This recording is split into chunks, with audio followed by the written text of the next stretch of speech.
د نننۍ قصه ډیره عجیبه ده. د یو وخت خبره ده چې په یو کلي کې ټونې مرغۍ د خپلې مور سره اوسېدله. یوه ورځ دغه ټونې مرغۍ بهر ته راوځي، نو وګوري چې په هر ځای کې د پاکستان جنډا لګېدلې ده. په هر ګاډي، په هر موټرسایکل او په سایکل او د کورونو په چتونو باندې د پاکستان جنډې لګېدلې دي، او هر ځای د پاکستان د جنډو نه سجاو شوی دی. نو ټونې مرغۍ دا حال ویني، نو وایي: مورجانې نن ما بهر ولیدل چې هر ځای د پاکستان جنډا لګېدلې ده.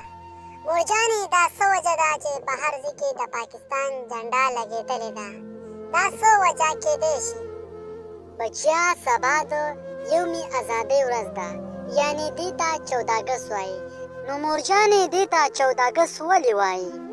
بچیا، دې ته د ازادۍ ورځ ځکه وایي چې په دې ورځ باندې مسلمانان د انګریز او د هندوانو نه جدا شوي وو. چې کله مسلمانان او هندوان یو ځای اوسېدل، نو دې ته به یې په شریکه برصغیر پاک و هند وایو.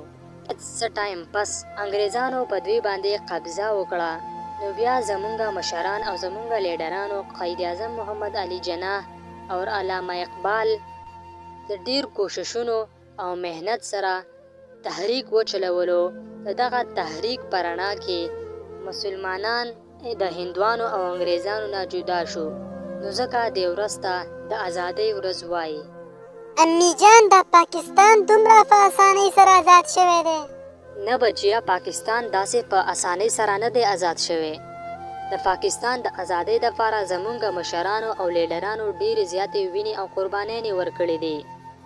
که مونږ د الله تعالی څومره ډېر زیات شکر ادا کو، نو دا به کم وي، ځکه چې په دې آزاد وطن پاکستان کې مونږ اسلامي حکمونه په ازادۍ سره مناوهلی شو، او په داسې طریقې سره په 14 اګست 1947 عیسوي کې پاکستان آزاد شوی و. ښه مورجانې، ما ته اوس پته ولګېده چې دا خلک د 14 اګست دومره په پرجوش طریقې سره ولې مناوئ. زه به یې هم اوس په ښه پرجوش طریقې سره د 14 اګست ورځ مناومه. ټونې مرغۍ بیا په سباله د خپلو ملګرو سره جشن ازادي 14 اګست ډېر په پرجوش طریقې سره مناو کړي. خو ټونې مرغۍ دا ولیدل چې زیات تر خلک د پاکستان د جنډې قدر او عزت نه کوي او ګزارلی یې دي.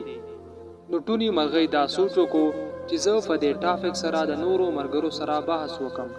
نو بیا ټونې مرغۍ ټول ملګري راغونډ کړي او ورته وایي: زما ملګرو، زمونږ د پاکستان ډېر په محنت او په کوششونو سره آزاد شوی دی.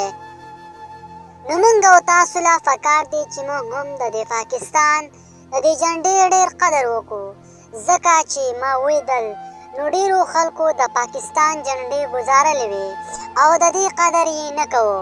نو که مونږ جشن ازادي یعنې د 14 اګست ورځ نه مناوو، نو مونږ لا خو پکار ده چې د پاکستان د جنډې قدر خو وکړو که نه. او ما د ځان سره دا عزم کړی دی چې انشاءالله زه به 14 اګست ورځ هم مناوم، او د دې سره سره به تاسو له روټۍ هم درکومه.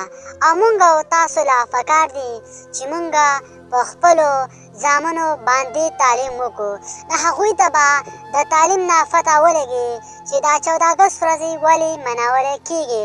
نو هغوی به د پاکستان ډېر قدر کوي، او په داسې طریقې سره به هغوی د پاکستان ډېر عزت کوي. شکریه. د ټونې مرغۍ ټول ملګري په دې خبره باندې ډېر زیات خوشحاله شي او عمل پې وکړي. خوږو ملګرو، مونږ او تاسو لا پکار ده چې تعلیم وکړو، ځکه چې پاکستان ته او زمونږ خوږ وطن پاکستان ته د تعلیم یافته خلکو ډېر زیات ضرورت دی. او مونږ او تاسو لا پکار دي چې د خپل وطن قدر او عزت او د جنډې احترام وپېژنو.